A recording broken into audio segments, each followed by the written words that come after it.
Ay mga kananay, diri sa among bukid mga kananay, kinahanglan jud ta nga dili jud ta bation og kakapoy every now and then. Pagkatapos sa atong okra nga wala nay bunga mga kananay, gitam na pud nato sila og kalabasa kay maot man og isig balik-balik nato ang okra diri og tanom. Alternate nato sila og cropping. Og ang nagkugi ani mga kananay si Mister. Ako igor ako aning gasigig video-video aron na ako'y content. Inanara ang life nako diri sa bukid mga kananay.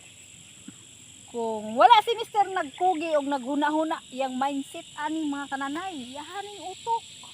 Mao na diha nga ako gakugi ra pug video. Kay content creator gud ta. Nagutay busmita nga atong gi trabahuan.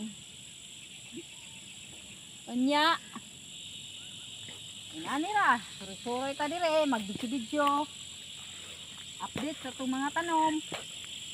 Oh, dito napita mga kananay, bilampasan ni Mister ganiha kay dinha nagpuyo ang mga balagtok nga maoy mo ibot sa itong mga tanom nga kalabasa.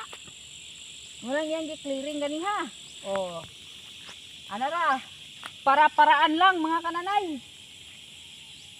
Inani ang life sa bukid. O, di, hawan ha.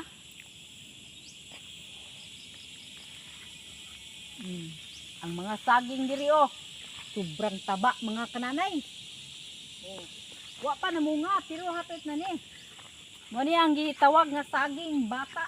Mugbo ra ni sila mga kananay, mamunga. Ang bunga nila mga kananay, so yummy, so sweet. Bye bye for now mga kananay. See you my next vlog.